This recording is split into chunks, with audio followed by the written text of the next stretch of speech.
Damn sure lakhs వస్తున్నాయి. రాసిస్తాను, గుర్తుపెట్టుకోండి. దీనికి పెద్ద మైనస్ పాయింట్ ఏంటంటే ఈ ప్రాసెసర్ వీళ్ళ ఆప్టిమైజేషన్ అండ్ షట్టర్స్ వేస్తున్నప్పుడు ఆ లాగ్స్ అలానే అబ్జర్వ్ చేస్తున్నాను నేను. ఆర్టిఫిషియల్ అనిపిస్తున్నాయి వీడియో రికార్డ్ చేసుకుంటున్నప్పుడు. సో ఖచ్చితంగా నాకు ఈ ఫోన్ ఫిట్ అయింది, నేను ఈ ఫోన్ తీసేసుకుంటాను. Hi friends, welcome back to the channel. మనం ఎప్పటి నుంచో వెయిట్ చేస్తున్నా మోటో 860 ఫ్యూజన్ టేబుల్ మీదకి వచ్చింది. నా ఎక్స్పీరియన్స్ ఏంటో మీతో షేర్ చేసుకుంటా. గుర్తుపెట్టుకోండి, ఈ ఫోన్ ప్రతి ఒక్కరికి కాదు, కొంత సెట్ ఆఫ్ మెంబర్స్ వరకు మాత్రమే ఈ ఫోన్ పర్చేస్ చేసుకోవచ్చు. చాలా వరకు bugs, lags, heating issues and even performance లో మరి ముఖ్యంగా ఇష్యూస్ ఉన్నాయి. వాటన్నింటినీ మీతో క్లియర్ గా చెప్తాను. అండ్ ఇంకొక విషయం, ఈ ఫోన్ మన సొంతంగా మనం పర్చేస్ చేసి రివ్యూ చేస్తున్నాం. నేను ఫ్లిప్కార్ట్ లో ఆర్డర్ చేసి తెప్పించాను. ఒకవేళ ఈ ఫోన్ కొనుక్కోవాలని చెప్పిన ఇంట్రెస్ట్ ఉంటే నేను ఇక్కడ వాట్సాప్ నెంబర్ ఒక డిస్ప్లే చేస్తున్నాను, దీనికి నాకు టెక్స్ట్ చేయండి. నా నుంచి ఎవరైనా కొనుక్కోవాలనుకునే వాళ్ళకి నేను అమ్మేస్తాను. ప్రస్తుతానికి ఈ ఫోన్ 23,000 రూపాయలకి అమ్ముతున్నారు. 23,000 రూపాయలకి ఇది వర్తా కాదా, ఎవరికి ఈ ఫోన్ సెట్ అవుతుంది, ప్రోస్ ఏంటి కాన్స్ ఏంటి ఫైనల్ వెర్డిక్ట్ లో క్లియర్ గా చెప్తా. బాక్స్ చూసుకుంటే ఎప్పుడు వీళ్ళు ఎలా తీసుకొస్తారు, ఎటువంటి ప్లాస్టిక్ యూస్ చేయకుండా ప్లాస్టిక్ ఫ్రీ ప్యాకేజింగ్ తీసుకొచ్చారు. అండ్ బాక్స్ ఓపెన్ చేస్తున్నప్పుడు కూడా మనకి మంచి ఎక్స్పీరియన్స్, లావెండర్ ఫ్రాగ్రెన్స్ యూస్ చేశారు. మంచి స్మెల్ వస్తుంది మనకి, ఆ ఎక్స్పీరియన్స్ బాగుండిద్ది. బట్ నా యూనిట్ లో కొంచెం స్మెల్ ఎక్కువైపోయినట్లుంది, కొంచెం ఎగుటు వచ్చేసింది. ఒకసారి బాక్స్ ఓపెన్ చేస్తే చిన్న బాక్స్ ఉంది, ఇందులో పేపర్ వర్క్ ఉంటుంది,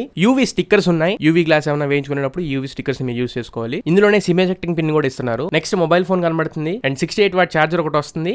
టైప్ సి అడాప్టర్ ఇది, and type C to type C cable ఒకటి ప్రొవైడ్ చేస్తున్నారు. బాక్స్ లో నాకు నచ్చిన విషయం type C cable and type C adapter ఇస్తున్నారు, బెస్ట్ థింగ్. అండ్ ఉండేది యూవీ సీల్స్ ఇస్తున్నారు. స్పీకర్ గ్రిల్ లో ఇలా ఏదైనా టాబ్లెట్ షీట్ ని కానీ లేదన్నా చిన్న ఆబ్జెక్ట్ ని మీరు నుంచో పెట్టొచ్చు. ఇయర్ పీస్ దగ్గర అంత గ్యాప్ కనబడుతుంది. అంత గ్యాప్ ఉన్నప్పుడు మీరు యూవీ స్క్రీన్ గార్డ్ ఏదైనా యూస్ చేశారనుకోండి, గ్లూ లోపలికి వెళ్ళిపోతుంది అండ్ స్పీకర్ కన్ఫర్మ్ డ్యామేజ్ అయిపోయింది. యూవీ గ్లాస్ మాత్రం అసలు వేయించుకోమాకండి, ఫుల్ గ్లూ గ్లాస్ వేయించుకోవడం బెటర్. బాక్స్ లో వచ్చే కంటెంట్స్ పరంగా అయితే నేను హ్యాపీగా లేను. ఇన్ఫాక్ట్ ఇది 23,000 లో వస్తుంది, అంటే mid range phone. Screen guard దీనికి రావట్లేదు. ఫస్ట్ స్క్రీన్ ప్రొటెక్టర్ లేదు అండ్ బ్యాక్ సైడ్ కేసు ఇవ్వట్లేదు. మార్కెట్ మొత్తం దేవులాడాను నేను. విజయవాడలో ఎన్టీఆర్ కాంప్లెక్స్ అని ఉంటుంది, ఒక్క చోట కూడా దీనికి స్క్రీన్ గార్డ్ అంటే గ్లాస్ దొరకలేదు. పైన మెంబ్రేన్ అని చెప్పిన ఒక మెటీరియల్ ఉండిద్ది, దాన్ని కట్ చేపించి, స్కిన్స్ కట్ చేసే మెషిన్స్ ఉంటాయి కదా, అందులో కట్ చేపించి దీనికి నేను ఫిట్ చేసుకున్నాను. అండ్ బ్యాక్ కేస్ అయితే ఒక్క చోట కూడా దొరకలేదు. ఈజీగా ఒక 1 or 2 months పట్టేసింది. కనీసం కొనుక్కోవడానికి అవైలబిలిటీలో ఉన్నా నేను ఎంకరేజ్ చేసేవాడిని, బట్ కేసు స్క్రీన్ ప్రొటెక్టర్ ఇవ్వకపోవడం నాకైతే మైనస్ అనిపించింది. ఇప్పుడు బిల్ క్వాలిటీ గురించి మాట్లాడుకుందాం. ఇది మొత్తం military grade standard MIL 810H protection తో వస్తుంది. ఈ military grade standard recent times లో వచ్చిన iQOO Z10, iQOO Z10X వీటిలో కూడా ఉంటుంది. మోస్ట్లీ ఇంకా రాబోయే ఫోన్స్ లో ఉండొచ్చు. అలానే అతి త్వరలో iQOO Z10 and Moto 860 fusion ఈ రెండింటి మధ్యలో క్లియర్ కంపారిజన్ వీడియో కూడా మన ఛానల్ లో పోస్ట్ చేస్తాను. మీరు ఏ డిపార్ట్మెంట్ లో ఎక్కువ ప్రయారిటీ ఇస్తారో దాన్ని బట్టి మీరు ఒక ఫోన్ ని పిక్ చేసుకుందరు. కానీ ఆ వీడియో అతి త్వరలో మన ఛానల్ వచ్చింది. బట్ మీరు మన ఛానల్ కి సబ్స్క్రైబ్ చేసుకుని ఉంటే ఆ వీడియో మీ ఫీడ్ లోకి వచ్చింది. సో సబ్స్క్రైబ్ అవ్వకపోతే సబ్స్క్రైబ్ అవ్వండి. అండ్ ఫ్రంట్ స్క్రీన్ ప్రొటెక్షన్ పరంగా Corning Gorilla Glass 7i protection తో వస్తుంది. ఇది గుడ్ ఇనఫ్, మరి తోప్ లెవెల్ ప్రొటెక్షన్ ఏం కాదు, గుడ్ ఇనఫ్. అండ్ సైడ్స్ మొత్తం కూడా పాలికార్బోనేట్ ఫ్రేమ్ తో వస్తుంది. అండ్ IP69 వాటర్ రెసిస్టెన్స్ తో వస్తుంది, IP68+69. బట్ వాటర్ లో ఒకవేళ పడి డ్యామేజ్ అయితే మాత్రం వారంటీ రాదు, అది గుర్తుపెట్టుకోండి. ప్లస్ పాయింట్ నాకు అనిపించింది, ఫోన్ హార్డ్వేర్ పరంగా మైక్రో SD స్లాట్ ఇచ్చారు. దీంట్లో హైబ్రిడ్ స్లాట్, కానీ అంటే మీరు ఒక సిమ్ ఒక మెమరీ కార్డ్ యూస్ చేసుకోవచ్చు. బట్ ఏదైనా కానీ మెమరీ కార్డ్ స్లాట్ ఇచ్చారు, అదొక ప్లస్ పాయింట్ అనిపించింది. 3.5 హెడ్ ఫోన్ జాక్ ఆబ్వియస్ గా దీంట్లో లేదు. మోటో 860 స్టైలస్ అని కొత్త ఫోన్ వచ్చింది, అందులో 3.5 హెడ్ ఫోన్ జాక్ కూడా ఉంది. దాంట్లో NFC కూడా ఉంది. దీంట్లో NFC కానీ ఐఆర్ బ్లాస్ట్లు కానీ అట్లాంటివి ఏమీ లేవు. ఆ రెండు స్కిప్ చేసేసారు. మోటో ఎడ్జ్ 50 ఫ్యూజన్ లో NFC ఉండేది, దీంట్లో NFC లేదు. అదొక డ్రాబ్యాక్, మైనస్ పాయింట్. అది ఒకటి చెప్తా. Design, comfort, in hand feel వీటి గురించి మాట్లాడితే బ్యాక్ సైడ్ వేగన్ లెదర్ తో వస్తుంది. ఇది కూడా ఇంకొక మైనస్ పాయింట్ అనిపించింది. ఈజీగా మురికైపోతుంది, అసలు మెయింటెనెన్స్ చాలా కష్టం. నేను ఇప్పటికి ఎన్నిసార్లు ఈ ఫోన్ క్లీన్ చేశాను. కేసు లేకపోవడం ఇదే మైనస్ పాయింట్. రెండు చేతిలో ఇన్ హ్యాండ్ ఫీల్ అంటారా, దీనికంటే బెస్ట్ ఫోన్ నేను చూడలేదు. అంత బాగుంది ఇన్ హ్యాండ్ ఫీల్. చేతిలో అసలు ఫోన్ ఉన్నట్లు కూడా అనిపించట్లేదు. 180 grams తో వస్తుంది. అల్ట్రా లైట్ వెయిట్ అని చెప్పొచ్చు. ప్రీమియం గా ఉండిద్ది అండ్ సైడ్స్ కర్వ్ కూడా మనకి ఆ ప్రీమియంనెస్ ని యాడ్ చేస్తుంది. ఇన్ హ్యాండ్ ఫీల్ అండ్ ఈ డిజైన్, ఫార్మ్ ఫ్యాక్టర్ ఈ ఫోన్ ని కొట్టింది లేదు. నెక్స్ట్ ఇప్పుడు పర్ఫార్మెన్స్ అండ్ ప్రాసెసర్ వీటి గురించి మాట్లాడుకుందాం. ఈ ఫోన్ కి మేజర్ డార్క్ ఫీచర్ అంటే దీనికి పెద్ద మైనస్ పాయింట్ ఏంటంటే ఈ ప్రాసెసర్ వీళ్ళ ఆప్టిమైజేషన్. స్టార్ట్ చేస్తున్నా, బట్ ఈ పార్ట్ వరకే చూసి ఈ ఫోన్ మొత్తం నెగిటివ్ అనుకోమాకండి. జస్ట్ పర్ఫార్మెన్స్ నాకు నచ్చలేదు దీంట్లో, అందుకే పర్ఫార్మెన్స్ గురించి కొంచెం ఎక్కువ స్ట్రెస్ చేసి చెప్తున్నా. మిగతావన్నీ ఈ ఫోన్ కి positive points. MediaTek Dimensity 7400 processor తో వస్తుంది. ఎంత వరస్ట్ గా ఉందంటే, మళ్ళీ నేను ఈ స్టేట్మెంట్ ఇచ్చాను, దీన్ని వేరే వాళ్ళ వీడియోలతో కంపేర్ చేసి, ఇప్పుడు నా తోటి వాళ్ళైనా లేకపోతే నాకంటే పెద్ద వాళ్ళతో కంపేర్ చేసి చూడమాకండి. నా ఎక్స్పీరియన్స్ మాత్రమే నేను మీతో షేర్ చేసుకుంటున్నాను. అండ్ 2 scores నేను రన్ చేశాను. CPU థ్రాట్లింగ్ టెస్ట్ నేను రన్ చేశాను. నేను హెవీ సమ్మర్ లో చెక్ చేశాను. 5 lakh చేంజ్ ఉంది అంతే, 6 lakhs కూడా లేదు. 5,70,000 ఎంతో వచ్చింది. మరీ దారుణం అనిపించింది. మేబీ టెంపరేచర్స్ ఎక్కువ ఉన్నాయి కాబట్టి అలా అనిపించిందేమో. CPU థ్రాట్లింగ్ టెస్ట్ చేసినప్పుడు నేను మినిమం 90% నుంచి ఎక్స్పెక్ట్ చేశాను, బట్ 77% దగ్గర థ్రాటిల్ అయిపోయింది. వాటిని బేస్ చేసుకుని మాత్రమే కాదు, కాసేపు వాటిని పక్కకు పెడదాం. BGMI ఆడాను, 60 FPS లో మీరు గేమ్స్ ఆడుకోవచ్చు. రాసిస్తాను, గుర్తుపెట్టుకోండి.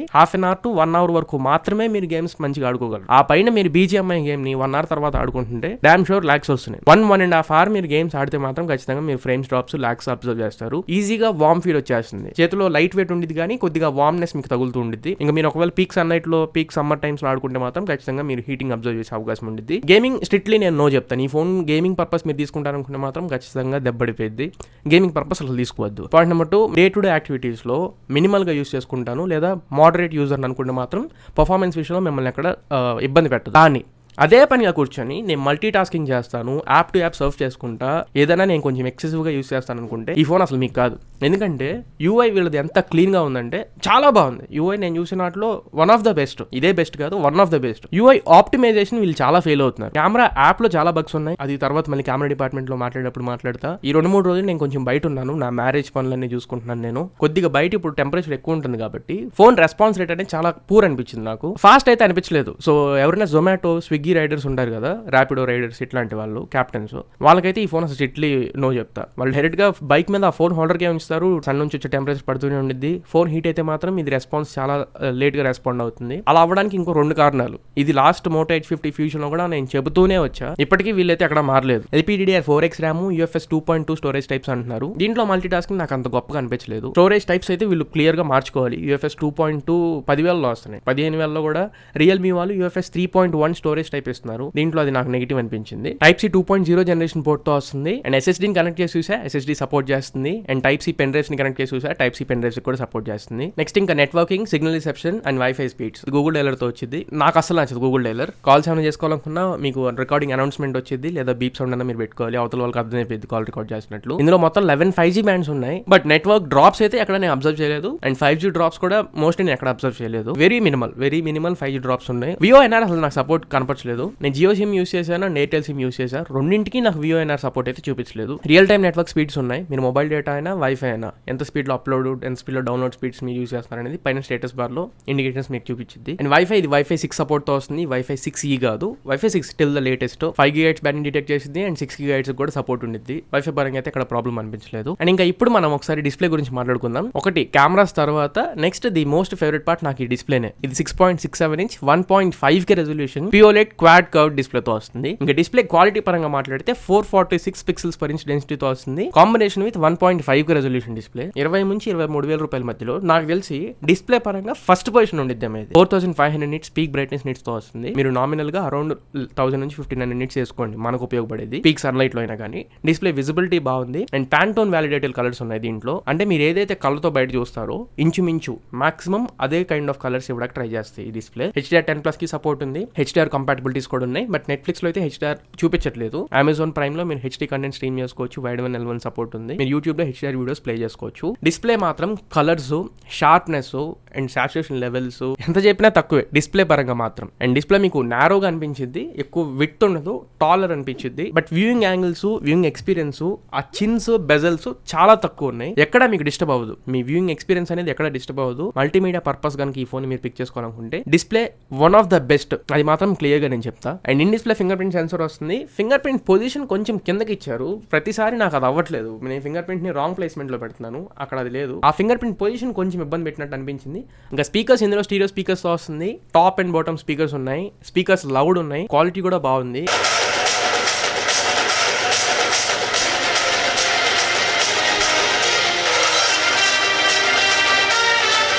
ఫుల్ వాల్యూమ్ పెట్టుకుంటున్నప్పుడు మాత్రం డాల్బీ అట్మోస్ సపోర్ట్ ఉంది కాబట్టి కొంచెం అదురుతుంది ఫోన్ కూడా. నెక్స్ట్ ఇప్పుడు నా ఫేవరెట్ డిపార్ట్మెంట్ కెమెరాస్ గురించి మాట్లాడుకుందాం. మీరు అంటే కెమెరా రివ్యూ కూడా చేస్తాను, కెమెరా రివ్యూ చేసి చాలా రోజులు అయింది. రైట్ సైడ్ ఈ ఫోన్ లో 50 megapixel primary camera, Sony LYT 700C sensor తో వస్తుంది. ఆప్టికల్ ఇమేజ్ స్టెబిలైజేషన్ కి సపోర్ట్ చేసింది.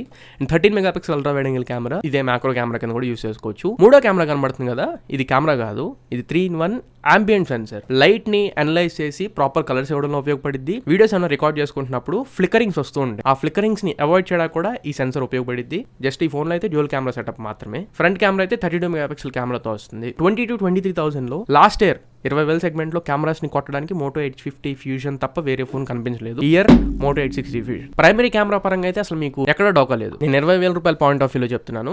కలర్స్ అయినా డీటెయిల్స్ అయినా అన్ని చాలా బాగా తీసుకుంటుంది. కాకపోతే కొన్ని సిచ్యువేషన్స్ లో కొద్దిగా మీకు సన్లైట్ ఆరెంజ్ షేడ్ ఇస్తుంటే ఇంకా మీ ఫేస్ మొత్తం కూడా సాచురేట్ అయి చూపిస్తుంది. కాంట్రాస్ట్ లెవెల్స్, సాచురేషన్ లెవెల్స్ కొంచెం ఎక్కువ అవుతున్నాయి. అండ్ పోర్ట్రేట్ షాట్స్ తీసుకుంటున్నప్పుడు కొంచెం ఆ HDR ఆన్ చేసి పెట్టినప్పుడు ఓవరాల్ ఎక్స్పోజర్, ఓవరాల్ బ్రైట్నెస్ కొంచెం తగ్గుతున్నట్లు అనిపించింది. షాడోస్ ని కొంచెం ఎక్కువ హైలైట్ చేస్తున్నట్టు చేసినట్లు అనిపించింది. ఇవి కాకుండా ఇంకా పోర్ట్రేట్ షాట్స్ 35mm 50mm ఈ 2 ఫోకల్ లెన్స్ అయితే ఎక్స్ట్రాడినరీగా ఉన్నాయి. కాకపోతే ఒక 10 ఫోటోలు తీస్తే ఒక 3 ఫోటోల్లో ఎడ్జ్ డిటెక్షన్ బిస్కెట్ అవుతుంది. ఇప్పుడు నేను చెప్పినవన్నీ మైనర్ ఇష్యూసే. ఇవి కాకుండా కెమెరా అవుట్పుట్ లో మాత్రం డే లైట్ లో అసలు ఎక్కడ డౌట్ పెట్టడానికి లేదు. Front facing camera 32 megapixel day light samples దీంట్లో కూడా ఎక్స్ట్రాడినరీ వస్తున్నాయి. పోర్ట్రేట్ అయినా నార్మల్ అయినా ఫ్రంట్ కెమెరా పంతనం అయితే చాలా బాగుంది. ఇంకా లో లైట్ లోకి వచ్చేటప్పటికి డే లైట్ లో పర్ఫామ్ చేసిన దాని మీద ఒక 30% తక్కువ పర్ఫామ్ చేస్తుంది. అండ్ డీటెయిల్స్ కూడా డే లైట్ లో కంపేర్ చేస్తే లో లైట్ లో కొంచెం తగ్గుతుంది. గ్రెయిన్స్ కొంచెం కనబడుతున్నాయి, నాయిస్ కొంచెం కనబడుతుంది. బట్ 2023 కాబట్టి మనం అడ్జస్ట్ అవ్వచ్చు. లో లైట్ లో కూడా శాంపిల్స్ మీకు వర్కౌట్ చేయొచ్చు. ముఖ్యంగా వీడియో డిపార్ట్మెంట్ లో మోటోకి అందరం ఫ్యాన్ అవుతాం. 3 కెమెరాలకి అంటే front camera, rear camera, wide angle camera 3 కెమెరాలు యూస్ చేసుకుని 4K 30 FPS లో రికార్డ్ చేసుకోవచ్చు. వీడియో క్వాలిటీ కూడా బాగుంది. నేను చెప్పాను కదా కొంచెం సాచురేషన్ లెవెల్స్ 1-2 టోన్స్ ఎక్కువ అవుతున్నాయి. కలర్స్ ఒక్కటి కొంచెం ఆర్టిఫిషియల్ అనిపిస్తున్నాయి వీడియో రికార్డ్ చేసుకుంటున్నప్పుడు. నేను వీడియో శాంపిల్స్ ఇక్కడ వేస్తాను, ఒకసారి చెక్ చేయండి. డే లైట్ లో, లో లైట్ లో. ఫోటో 860 ఫ్యూజన్ నుంచి రికార్డ్ చేస్తున్నా. ఫ్రంట్ ఫేసింగ్ కెమెరా యూస్ చేసి రికార్డ్ చేస్తున్నా. 4K 30 FPS లో రికార్డ్ అవుతుంది. టైం అప్రాక్సిమేట్ గా ఈవినింగ్ 4 o'clock ఆ టైం అవుతుంది. డే లైట్ కండిషన్ మీరు ఒకవేళ ఫ్రంట్ ఫేసింగ్ కెమెరా యూస్ చేసి 4K 30 FPS లో రికార్డ్ చేసుకుంటే ఈ రకంగా రికార్డ్ చేసుకోవచ్చు. ఫోటో 860 ఫ్యూజన్ నుంచి రికార్డ్ చేస్తున్నా. రేర్ సైడ్ కెమెరా యూస్ చేసి రికార్డ్ చేస్తున్నా. 4K 30 FPS లో రికార్డ్ అవుతుంది. మెయిన్ మైక్రోఫోన్స్ కి ఆడియో రికార్డ్ అవుతుంది. డే లైట్ శాంపిల్ మీరు ఒకవేళ 4K 30 FPS శాంపిల్ తీసుకుంటే ఇలాంటి స్కిన్ టోన్స్ ని అండ్ ఇలాంటి బ్యాక్గ్రౌండ్ ని మీరు ఎక్స్పెక్ట్ చేయవచ్చు.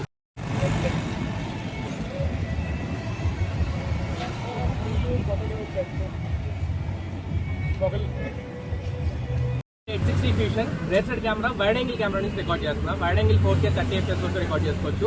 మ్యాక్రో వీడియో అయినా, వైడ్ యాంగిల్ కెమెరా అయినా, రేర్ కెమెరా అయినా ఏ మోడ్లో అయినా కానీ మీరు 4K 30 FPS రికార్డ్ చేసుకోవచ్చు. ఫ్రెండ్స్ ఈ వీడియో మోటో 860 ఫ్యూజన్ నుంచి రికార్డ్ చేస్తున్నా. లో లైట్ లో రికార్డ్ చేస్తున్నాను. జస్ట్ స్ట్రీట్ లైట్ కండిషన్ లో ఉన్నాను. మెయిన్ మైక్రోఫోన్స్ కి ఆడియో రికార్డ్ అవుతుంది. ఫ్రెండ్స్ ఈ వీడియో మోటో 860 ఫ్యూజన్ నుంచి రికార్డ్ చేస్తున్నా. ఫ్రంట్ ఫేసింగ్ కెమెరా యూస్ చేసి రికార్డ్ చేస్తున్నారు. 4K 30 FPS రికార్డ్ అవుతుంది. ఫ్రంట్ ఫేసింగ్ కెమెరాకి 4K 60 కానీ ఇట్లాంటివి ఏం లేవు. కానీ కెమెరా ల్యాగ్స్ లాస్ట్ జనరేషన్లో కూడా ఈ ల్యాగ్స్ అలానే ఉన్నాయి. ఇప్పటికీ ఆ కెమెరా ల్యాగ్స్ అలానే ఉన్నాయి. నేను సన్లైట్లో కెమెరాస్ని చెక్ చేశాను కదా, మోడ్ టు మోడ్ స్విచ్ అయ్యేటప్పుడు అండ్ కెమెరా ఓపెన్ క్లోజ్ చేసేటప్పుడు అండ్ షట్టర్స్ వేస్తున్నప్పుడు కంటిన్యూస్ షట్టర్ టప మనం క్యాప్చర్ బటన్ క్లిక్ చేసినప్పుడు ఆ ల్యాగ్స్ అలానే అబ్జర్వ్ చేస్తున్నాను నేను. కొద్దిగా వీళ్ళు కాన్సన్ట్రేట్ చేయాల్సింది ఆ UI ల్యాగ్స్ లో అండ్ కెమెరా యాప్ మీద ఉండే ల్యాగ్స్ లో. నెక్స్ట్ ఇంకా బ్యాటరీ 5500 mAh బ్యాటరీతో వస్తుంది. 68 వాట్ ఛార్జింగ్ బాక్స్ లో ఇస్తున్నారు. ఎగ్జాక్ట్ గా 30 minutes కి 50% ఛార్జ్ అవుతుంది అండ్ 1 hour 6 minutes కి 0 to 100% ఛార్జ్ అవుతుంది. And day to day usage లో బ్యాటరీ ఎలా అనిపించిందంటే 1 full వర్కింగ్ డే మీరు యూస్ చేసుకోవచ్చు. రఫ్ గా మీరు 7 hours వరకు స్క్రీన్ ఆన్ టైం అయితే వేసుకోండి. గేమ్స్ ఆడుకుంటున్నప్పుడు కూడా మినిమల్ గానే బ్యాటరీ డ్రాప్ అవుతుంది. అండ్ 2 చెక్ చేశాను, CPU థ్రాట్లింగ్ చేసినప్పుడు కూడా మినిమల్ గానే బ్యాటరీ డ్రాప్ అయింది. హెవీ డ్రైన్స్ అయితే అక్కడ అనిపించలేదు. బ్యాటరీ డిపార్ట్మెంట్ పరంగా అసలు మీరు కంప్లైంట్ అయితే నోటీస్ చేయరు. అండ్ ఇంకా UI ఆండ్రాయిడ్ వర్షన్స్ అప్డేట్స్ వీటి పరంగా మాట్లాడదాం. ఇది Android 15 based on hello UI మీద వస్తుంది. సెక్యూరిటీ ప్యాచ్ అప్డేట్ అయితే February 1st మీద ఉంది. ఏప్రిల్ మంత్ లో ఉన్నాం మనం. అండ్ వీళ్ళు ఇప్పుడు ఏప్రిల్లోనే సేల్స్ కూడా చేస్తున్నారు. ఏప్రిల్ సెక్యూరిటీ కానీ మార్చ్ సెక్యూరిటీ కానీ అప్డేట్ ఇచ్చుంటే బాగుండేది. అంటే 3+4 years అప్డేట్ పాలసీనే ఇస్తుంది. బట్ అప్డేట్ ఫ్రీక్వెంట్గా అయితే ఉండవు. అప్డేట్స్ కొంచెం లేట్ చేస్తూ ఉండిద్ది. సామ్సంగ్ కూడా ఇదే ప్రాబ్లం.